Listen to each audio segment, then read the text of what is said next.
When the laws are transgressed, you can be assured of suffering, the only purpose of which is to teach a better way. Number 1. The law of harmony. This law supersedes even the fundamental law of karma, for harmony is a supreme potential of balance. The purpose of karma is to attain harmony. If you throw a rock into a pond, you disturb the harmony of the pond. You are the cause, and the effect is the splash and the ripples that flow out and back until the harmony is restored. Now similarly, your disharmonious karmic actions flow out into the universe and back upon you, lifetime after lifetime, until eventually your own harmony is restored. So, as you experience your life, you and the entire universe are experiencing the karmic ripples which will eventually result in harmony. Once you have evolved to the position of living an entire lifetime in harmony, you are free from the wheel of reincarnation. Number 2. The law of reincarnation and karma. Until you have resolved your karma and fulfilled your dharma, you will continue to reincarnate into sequential lifetimes upon the earth. Neither God nor the lords of karma bestow suffering upon you during these lives.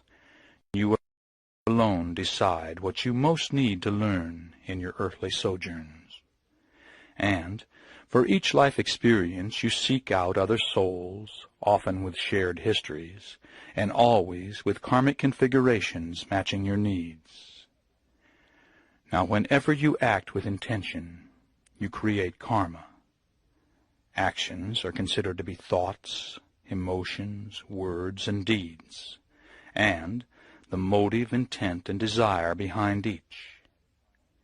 Disharmonious acts must be balanced in the future in this life or in a future lifetime. They are rooted in fear-based emotions, which must be resolved before you can release yourself from the wheel of reincarnation. You return, lifetime after lifetime, to test yourself, to see if you have learned your lessons.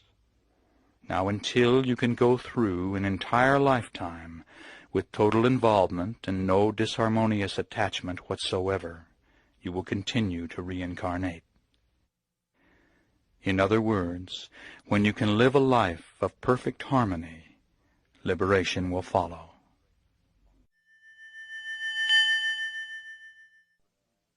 Number 3. The law of wisdom. Wisdom erases karma.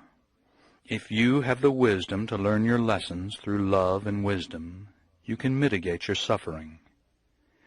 Sadly, though, we seem to learn fastest through pain, through directly experiencing the consequences of our actions.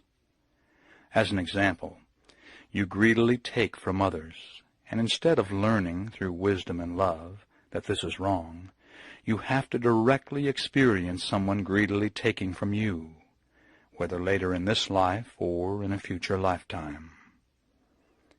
As another way to look at the law of wisdom, when you move toward a predestined test in your life, if you have the wisdom to proceed with harmony, you will surely mitigate the traumatic impact of the event. All right, now here are some examples. Example number 1. In your last life you were married to a soul who is your mate today, and whom you cruelly left for another in that previous lifetime. Before you were born into your current life, you agreed to be left by your mate under similar circumstances. Now this will allow you to balance your karma and directly experience the pain of abandonment.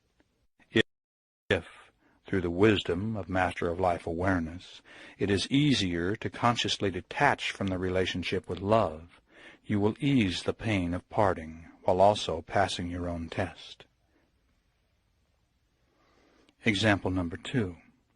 Assume that you have astrologically destined a severe relationship test for May of your 35th year.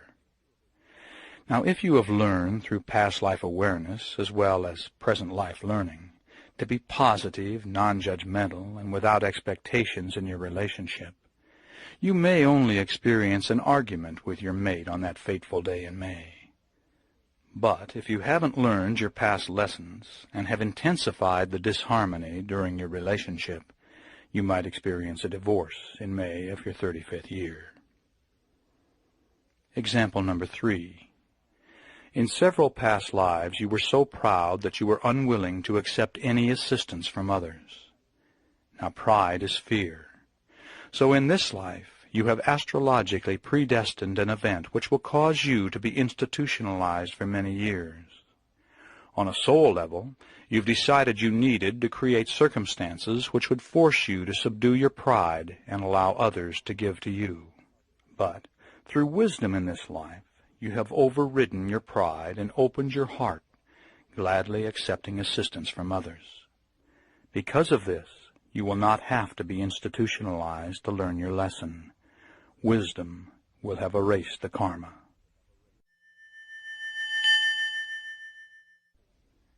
Number 4, the law of grace. Karma can be experienced to the letter of the law, or in mercy and grace. In other words, if you give love, mercy, and grace to others, you will receive the same in return. All right, now here are a couple of examples. Example 1. You have destined a future event in which you will be the victim of slander and gossip, which will ruin your career.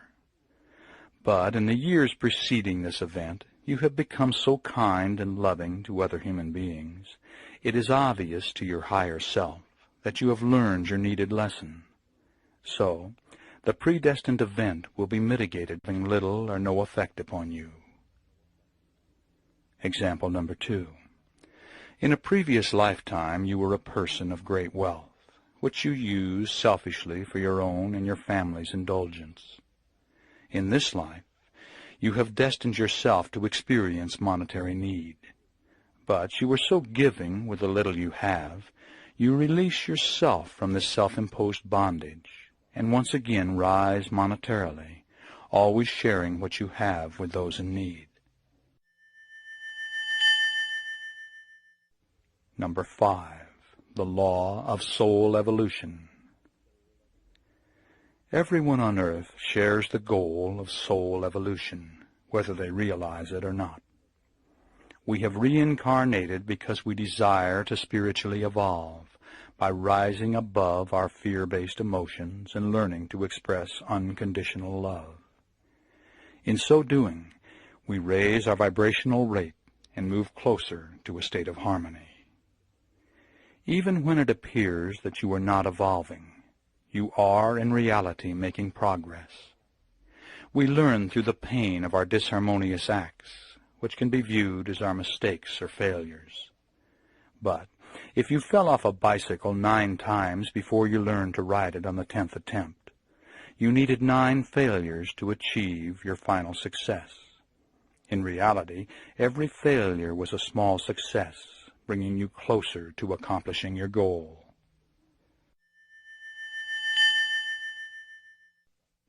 Number 6, the law of the Bodhisattva. Bodhisattva is a Sanskrit term commonly accepted by most metaphysical adepts today.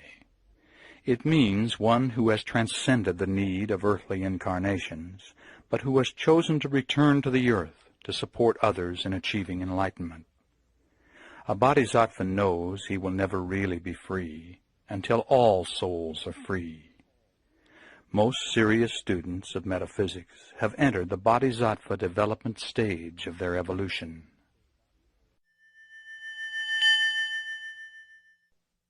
Number 7, the law of vibrational attainment. The entire universe operates on the same principle of vibrational energy. When Einstein discovered that matter is energy, he opened the door to merging science and metaphysics. The scientists have proven that energy cannot die. It can only transform. And, by its very nature, energy must move forward or backward, stand still, for to do so is stagnation, resulting in transformation. Now you are energy.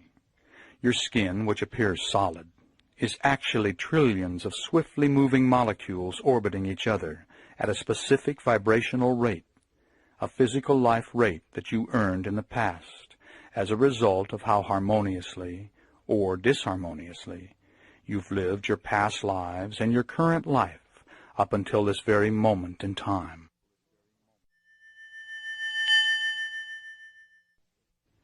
Number 8, the law of free will.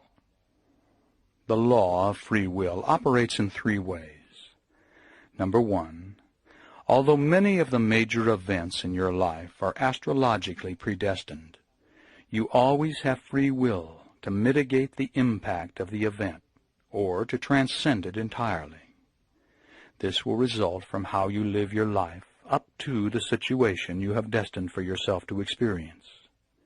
If you give grace and mercy to others, are positive, loving, and compassionate, and demonstrate by your actions that you've learned past lessons, you can minimize disharmonious experiences.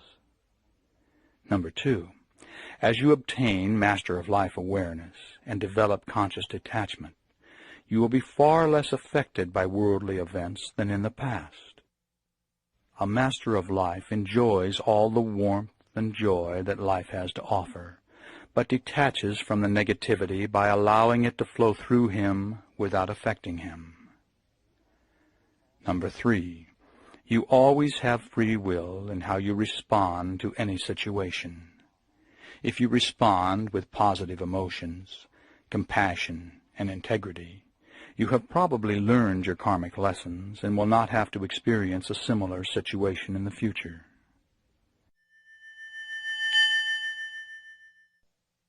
Number 9, the law of one.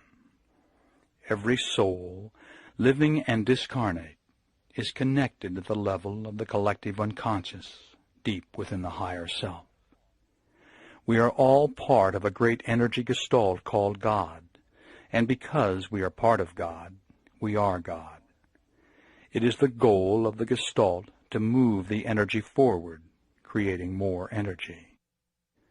So, in living harmoniously, we each increase our vibrational rate and intensify the vibration of the entire gestalt.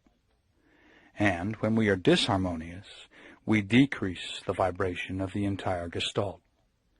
Because we are one, everything you think, say, and do, and the motive, intent, and desire behind everything you think, say, and do, affects every other soul.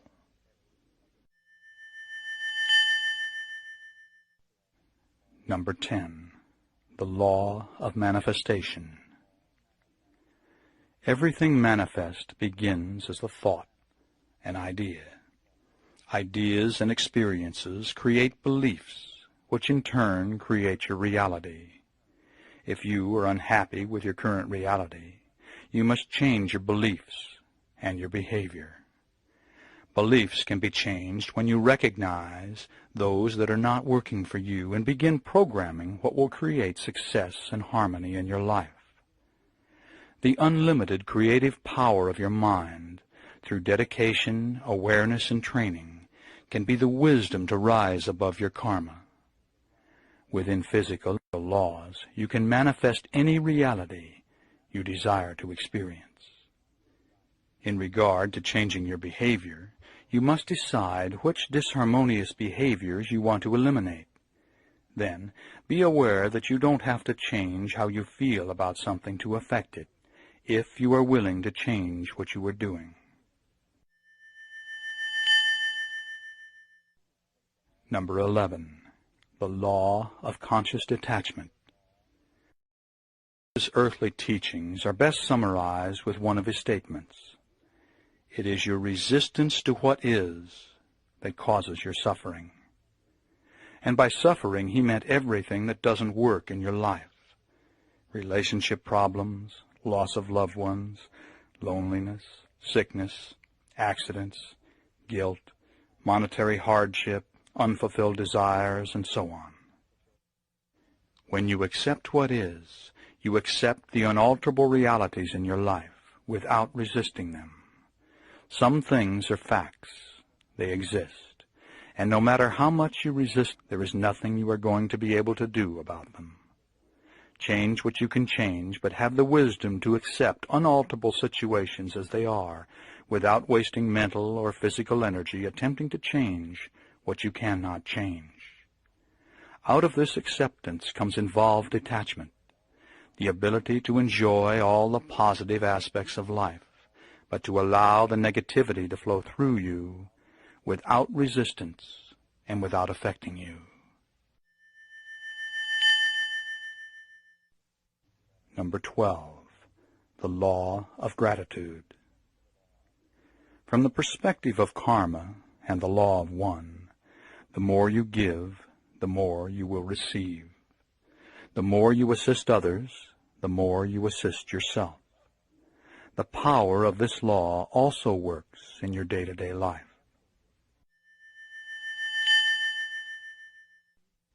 Number 13, the law of fellowship. When two or more people of similar vibrations are gathered for a shared purpose, their combined energy directed to the attainment of that purpose is doubled, tripled, quadrupled, or more. This esoteric awareness has been used by covens, esoteric religions, healing groups, and recently, worldwide meditations for peace.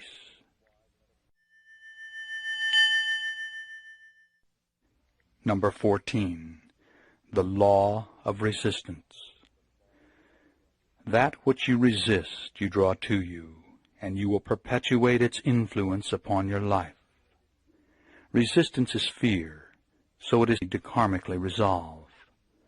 The law of resistance assures that you let go of the fear by encountering it until you are forced to deal with it by learning conscious detachment. All right, now here are a couple of examples. Example number 1. You were extremely resistant toward your mother-in-law, resulting in constant conflicts with her. Now, when you attain Master of Life awareness and stop resisting her by consciously detaching from the negativity, the problem will be resolved. Most disharmonious situations are solved through a change in viewpoint. By changing your perspective, you can usually eliminate the effects of a problem. And if you no longer are affected by a problem, you no longer have a problem, although nothing about the problem situation may have changed. All right, now another aspect of the law of resistance states, that which you resist, you become, if not in this lifetime, in a future incarnation. So, as example number 2, you have a strong resistance toward people of the Asian race. Your resistance is fear, and the quickest way to overcome fear is to directly experience that which you find so fearful. Thus, you will reincarnate as an Asian in a future lifetime.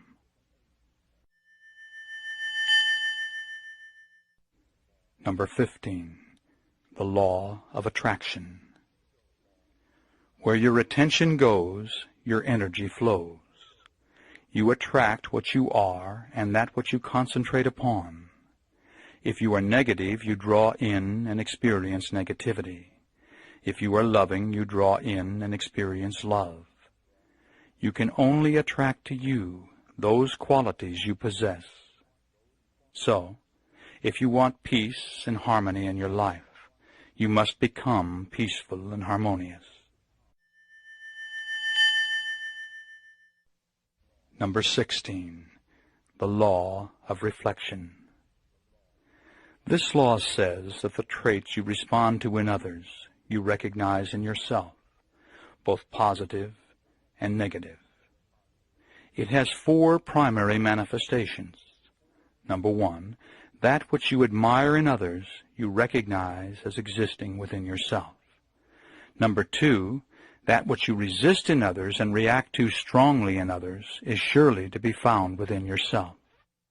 Number 3, that resist and react to in others is something which you are afraid exists within you. And number 4, that which you resist in yourself, you will dislike in others. In other words, you have chosen to incarnate upon the manifest plane to learn to rise above the effects of fear. Those fears will always be reflected in your reactions to others. Thus, your goals are very obvious once you recognize how to perceive them. As you let go of the fear, you automatically open to expressing more unconditional love.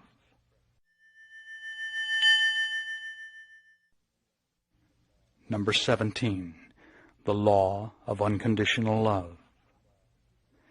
The expression of unconditional love will eventually result in harmony.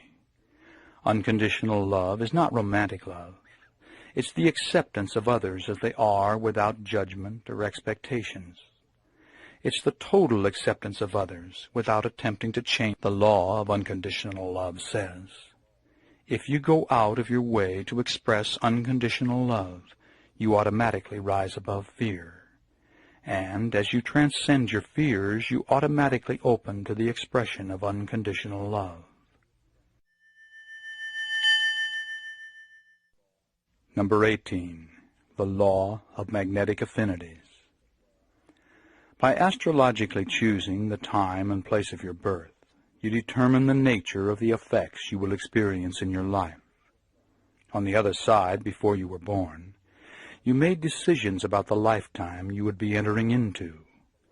You chose your parents, other souls to interact with you, and the astrological configurations of your birth, which determine your character, personality, abilities, restrictions, and timing for strengths and weaknesses.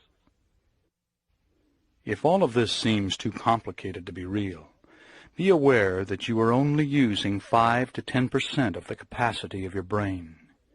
And the brain-mind researchers say the human brain has 200,000 times the capacity of the greatest computer ever built.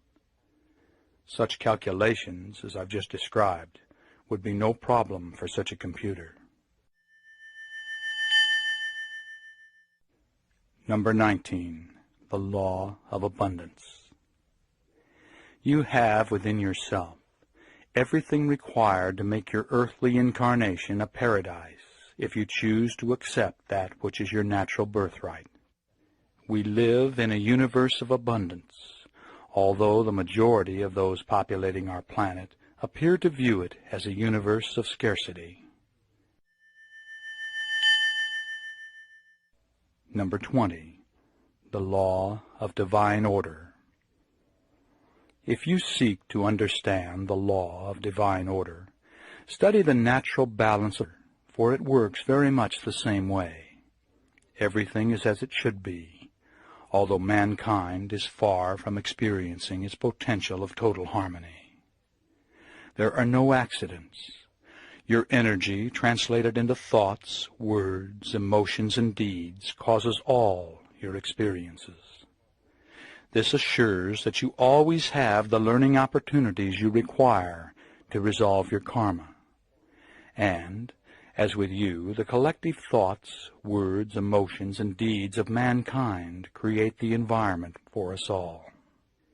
If enough souls focus their energy upon peace, we will have peace.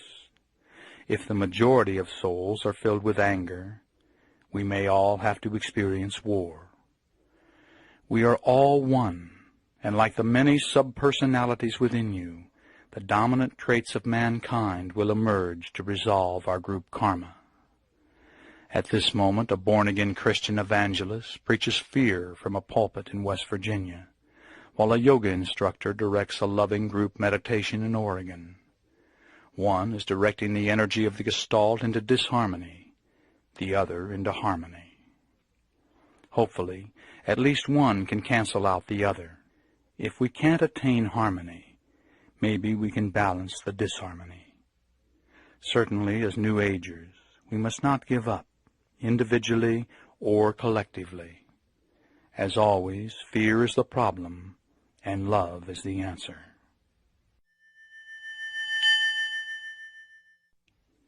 Number 21 is the law of attitude. Nothing in the universe can harm you but your own attitude. It is your attitude that moves you toward events and experiences, and it's your attitude that will worsen or lighten any event, catastrophe or tragedy. You and you alone choose the attitude with which you will respond. No two people would respond to the same situation in the same way. Every earthly incarnation includes traumatic experiences, and the better you understand the working of karma, the more likely you will be to put events into a spiritual perspective. Number 22, the law of threes. 2 is generally recognized as positive and negative, and becomes a law only when combined with a neutralizing force. When 3 become a unit, neither of the original 2 are more powerful or larger, and each behaves for itself and the benefit of the whole. Examples are Father, Son, and Holy Ghost, conscious mind, subconscious mind, and superconscious mind, mother, father, and child. When a man and woman are combined with the neutralizing state of marriage, they become a 3.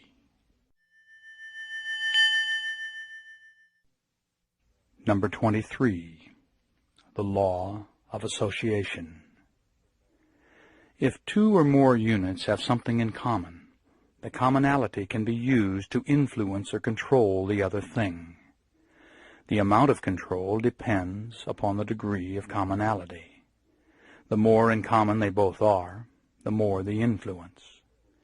As an example, if you pray while holding a Bible, you will be more likely to experience a spiritual connectedness. The Bible and prayer share a commonality.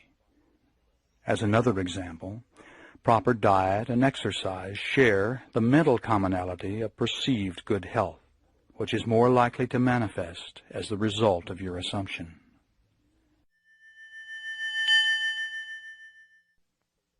Number 24, the law of commitment.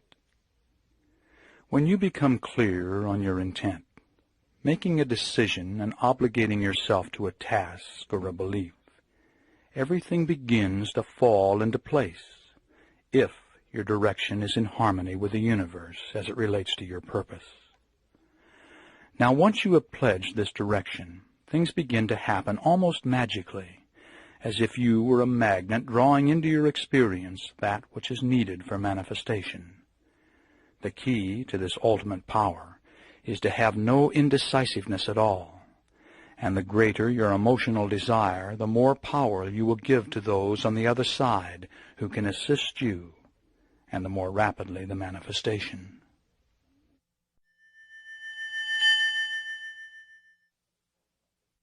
Number 25, the law of dissonance. It says that you are going to experience mental discomfort when you hold 2 conflicting beliefs, or when your actions don't agree with your beliefs. As an example, you believe that smoking is bad for your health, yet you continue to smoke. You believe that extramarital affairs are morally wrong, and yet you continue to be involved with someone on the side. You believe that you should be a more patient mother, yet you continue to yell at your children. The law says that when your beliefs and actions are incompatible, you will attempt to reduce the resulting discomfort by changing either your actions or your beliefs. The smoker will become an ex-smoker, or he will deny or rationalize the health threat. The adulteress will either stop or rationalize her actions, maybe by saying, "What my husband doesn't know won't hurt him, and besides, with my needs more fulfilled, I'm a better wife." The impatient mother changes her behavior or rationalizes her attitude by saying, "It's better for me to yell and release the anger than to repress it." The law of dissonance is sometimes called the law of self-delusion.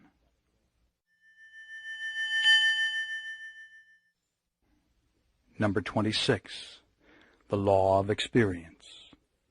It says that new information entering your mind destroys previous information of a similar nature. Once a pathway of information has been established in your brain, that viewpoint will prevail unless new information comes in to destroy and replace it. As an example, while horseback riding, you fall off and hurt yourself. Now, if that's the end of your experience with horses, your experience has been programmed negatively. That's why instructors always urge new riders to climb back aboard immediately after falling off. You need fresh, new input to erase the trauma of the fall. The law is an innate, organic process that does not require your conscious attention or active participation. It suggests that the basic processes of the brain are in an endless state of growth and reorganization. Now, the law of experience can be used effectively in altered state of consciousness programming, because your subconscious cannot tell the difference between fantasized experience and a real experience. So, as an example, if you always feel extreme anxiety in crowds, in an altered state you could vividly imagine yourself perfectly relaxed in a crowd of people. Your mind will accept this as a reality and invoke the law of experience. After a few days, weeks, or months of this programming, your mind will have totally experienced being calm in crowds, and it will carry over into your personal reality. Number 27. The law of fearful confrontation.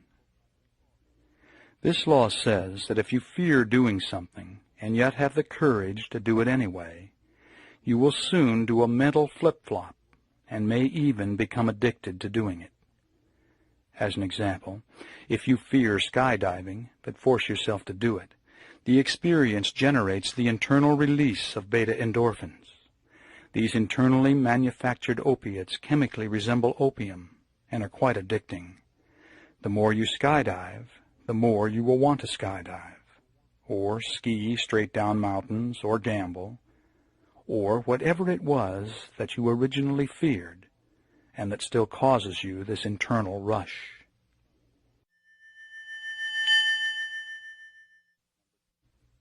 Number 28. The law of group consciousness. Every one of us is part of a great energy gestalt and connected on the level of the collective unconscious. Each individual aspect of the gestalt has its own electrical system, its own vibrational frequency, and interreacts with all other aspects. Thus, we are all electrically connected to one another and to a central point. On a higher self or psychic level, it is possible for anyone to tune in to anyone else and to draw upon the awareness of the entire gestalt. Like the concept of the 100th monkey, mankind takes advancing steps when group consciousness reaches a critical mass and new awareness is accepted by the whole. Number 29. The law of personal return. Although this law is really just another way to view karma, some people prefer it.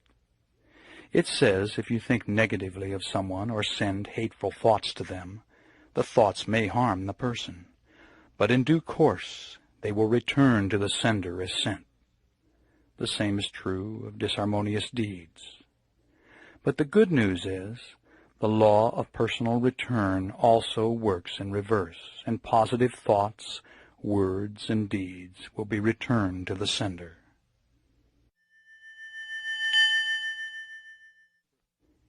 Number 30. The law of activity. It says that action is the result of thought and part of a triad. Every thought produces an alchemical process in your consciousness and is the manifestation of motive, intent, or desire. This union of two is necessary for action and will ordain the karmic implications.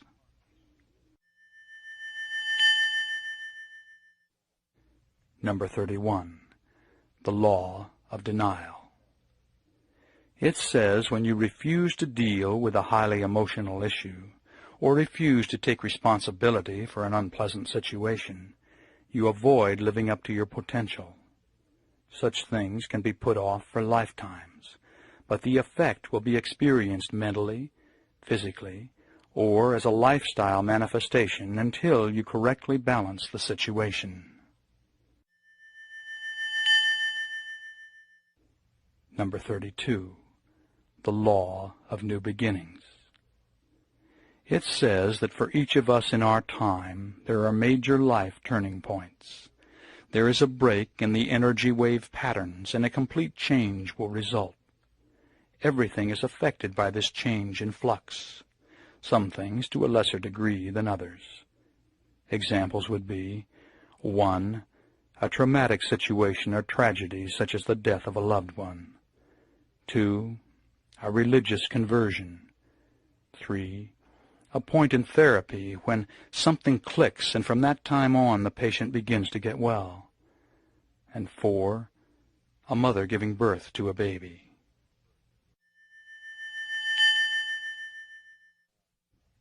Number 33. The Law of Compensation. It says that you and you alone are responsible for everything that happens to you. All is the result of your past thoughts, words, and deeds, which have formed your present attitude. Your attitude towards life and life experiences is returned to you in the form of rewards or problems, as love and joy, or as confusion, trouble, and heartbreaking experience. These karmic rewards or punishments can be delivered immediately, at a later date in your present life, or in a future incarnation.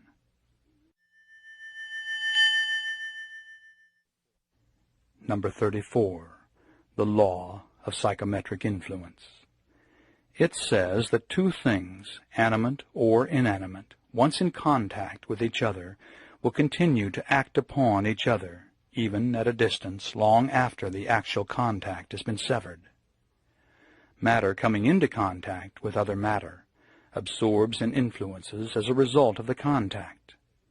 There is a psychometric blending of the etheric emanations. Thus, the person wearing a piece of inherited jewelry will be influenced by the psychometric emanations of the original owner. The more empathic the person is, the more likely she will be to be influenced by the state of mind of the original owner. As another example, when the contact takes place between two people, the intensity of the contact will dictate the degree and duration of the influence. So, a sexual union would result in a lengthy mental connection of the two people, even if they did not see each other again.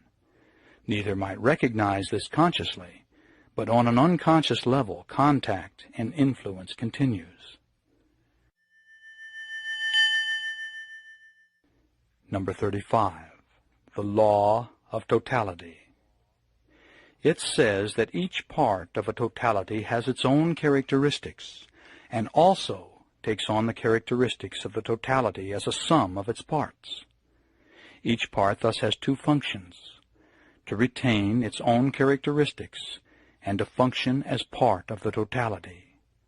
When separated, each part remains connected to the totality, and because it retains the characteristics of the totality, it can perform as the totality. Now, you may not realize this yet, but since you are part of God, you contain the potential to perform as God. This law is often expressed as the law of one.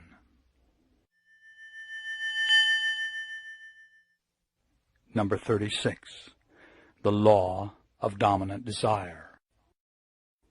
It says that a stronger emotion will always dominate a weaker one.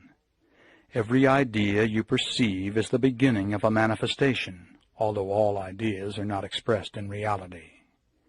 It doesn't matter which idea you consciously favor, or even know to be desirable.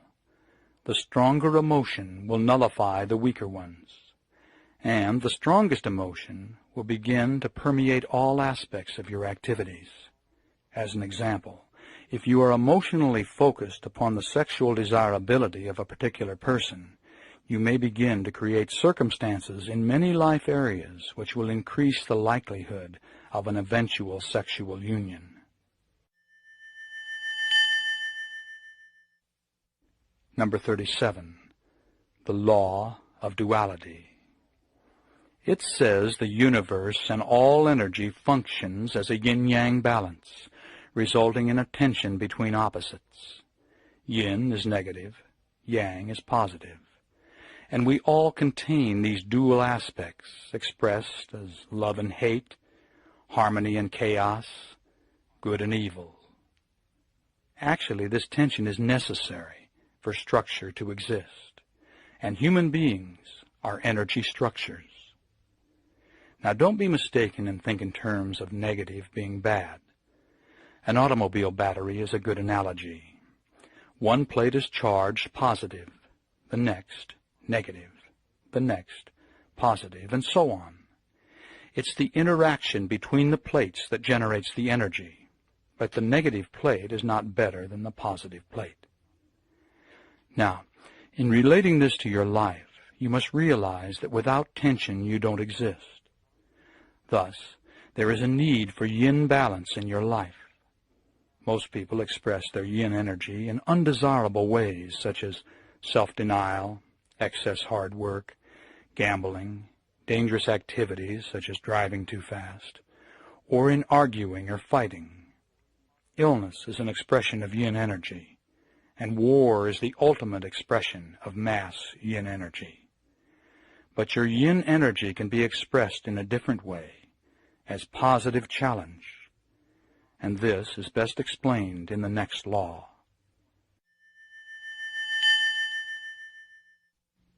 Number 38, the law of self-destruction. It says, as a natural expression of the law of duality, that which is totally successful tends to destroy itself. Now you know this subconsciously, so there is no way you dare allow your relationships or career or spirituality to become totally successful. You realize if you reach that pinnacle, you greatly increase the potential for self-destruction. Now here are some examples. 1. History proves that any country that has ever reached a peak has fragmented and collapsed all on its own when it was unopposed. Number 2. The second example is a couple that struggles through many forms of adversity, getting the husband through college, sickness, and a badly timed pregnancy, financial problems and family trouble. But eventually they arrive at a point going well. It's then that they get a divorce. Example number 3 is the spiritual seeker who is making profound progress only to backslide and behave very negatively. The recent fall of the most successful cult leaders and television evangelists make this case. Example 4 is a successful business executive who makes it to the top of his profession, then has a midlife identity crisis or a nervous breakdown, and destroys it all. Example 5 is the man who inherits wealth and destroys himself through dissipation. Example 6 is the honest man who becomes a powerful politician and becomes very corrupt. Now, in each of the 6 examples, once total success was obtained, there was no more challenge, and destruction followed. Subconsciously, in each case, they desired to experience the challenge again. Unless you challenge yourself, you will stagnate. Now remember, you are energy, and stagnation is self-destruction. For energy cannot stand still. It must, by its very nature, move forward or backwards. So, instead of holding back, attain total success, but not complacency. Always give yourself great new challenges. If you let the challenge go too far, self-destruction is the result. If you don't incorporate challenge in your life, self-destruction is the result. If you keep challenge in balance, you succeed in maintaining your position and retaining your success. The secret is to consciously direct challenge in a way that minimizes jeopardy while fulfilling the yin-yang need of balance. This will usually be accomplished by wise risking.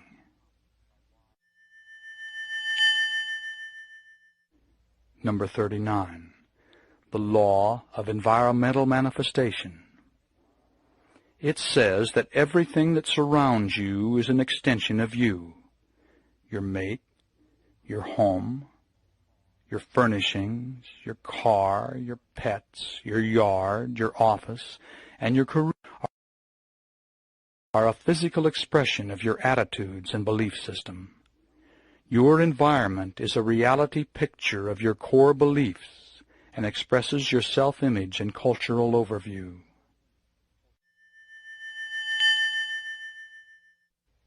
Number 40. The law of restriction.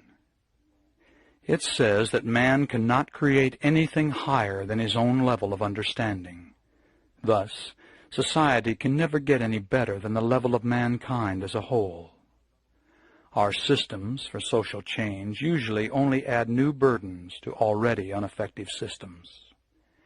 Time has proven that this approach to a new society doesn't work. And our mistake is in trying to right the wrongs of the world from the outside in. This is working on the effect instead of the cause, and is doomed to failure. Instead, we must work from the inside out. Every one of us on this planet can incorporate the power of harmonious thinking, which is the only long-term solution to poverty and limitation. To heal the world, we must each first heal ourselves.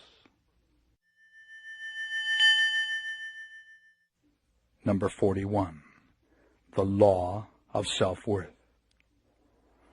It says that you can only attract to you that which you feel worthy of. Your self-esteem is critical to your happiness and success. The truth is, you are not what you have, and you are not what you do. Beneath your fear programming, you are perfect, an enlightened soul fully self-actualized, and a living example of unconditional love. It is only lifetimes of fear programming that are keeping you from acknowledging who you really are. The more you can let go of the fears, the higher your self-esteem, and the more options you will have, and the more risks you can take. The better you like yourself, the better others will like you, and the more worthy you will feel.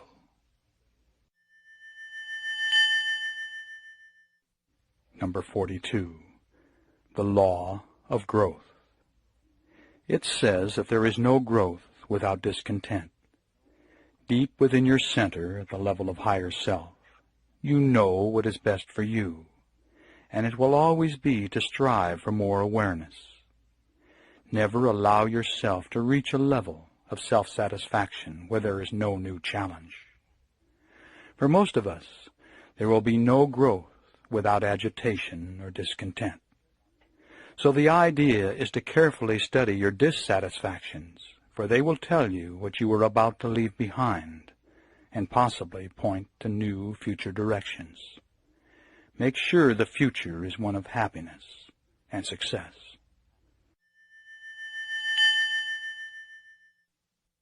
Number 43. The law of self-truth. It says that truth is what works for you. If you believe something to be, it becomes truth for you.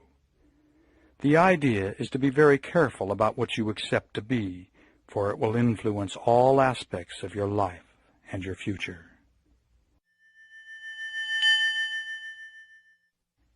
Number 44. The law of summarized experience. It says that you are the sum total of all that has ever happened to you in this life you are now living and in all of your past. Everything from your health to your relationships, your sexual experiences, your developed abilities, your career standing, and everything else can be used as a barometer to show who you are and to tell if your conscious and subconscious are functioning in harmony. Number 45. The law of belief. It says you can have anything you want if you can give up the belief that you can't have it, as long as what you want doesn't conflict with someone else's belief. As an example, if you desire a fulfilling, growth-oriented one-to-one relationship, but demand it to be with a particular person, you are not operating in harmony with the universe. As another example, in the area of accomplishment, you must have the education necessary to create what you want. So, this is the area on which to focus your desirous energy. Number 46. The law of dharmic direction. It says that you have within you a guiding principle, which is your duty to yourself and society. Karma has directed your past life and present life experiences, always urging you to forge ahead into activities and learning experiences to form the character required to fulfill your destiny. Now, of course, you always have the free will not to fulfill your dharma.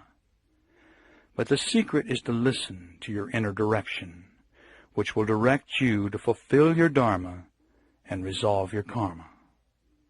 Your dharmic direction is natural for you and probably falls within one of 7 directions. One is workforce, and this path includes a majority of general occupations, including homemakers. 2 is military and includes soldiers and all forms of police and militia. Number 3 is service and includes most religious workers, those in medical, social services, and welfare, and many practicing metaphysicians. Number 4 is creativity and includes artists, writers, poets, musicians, actors, and entertainers. Number 5 is science and includes medical researchers, scientists, space technologists, and physicists. Number 6 is philosophy and includes all who present theories about why man does what he does. Number 7 is government and includes political leaders from the president on down through all areas of elected office. Number 47, the law of purifying action. It says that by living the 3 pillars of Dharma, you will spiritually evolve. The first pillar is generosity, meaning non-greed, letting go. The karmic results of generosity are abundance and deep, harmonious relationships with others. The second pillar is moral restraint. This includes 5 basic precepts: not killing, not stealing, not committing sexual misconduct, not using wrong speech, not taking intoxicants which could cloud the mind and make it dull. Now, as an explanation, sexual misconduct means refraining from actions of sensuality which cause pain and harm to others, or turbulence or disturbance in ourselves. Refraining from wrong speech means not only telling the truth, but avoiding a lot of useless and frivolous talk and gossip. Speech should be gentle, creating harmony and unity between people. All right, now the third pillar of Dharma is meditation, and it covers 2 areas.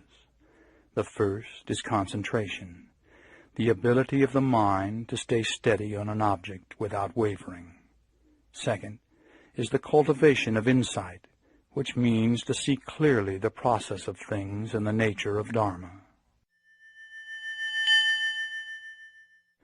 Number 48. The law of karmic excess. It says that karma incurred in one incarnation could be so overwhelmingly harmonious or disharmonious that to have it all return in one lifetime would put you out of balance. Therefore, it is dispersed or worked out in more than one incarnation. Number 49. The law of release. It advises you to let go of anything that is no longer useful and purposeful, without regrets and without resentment. This includes such things as books, philosophy, clothing, a belief, your lifestyle, even a club membership, and the list goes on and on. The pleasure should be in the moment of the experience, and when it's no longer useful, By letting go, you free yourself to start another learning experience without being bound by the old. Number 50. The Law of Ritual.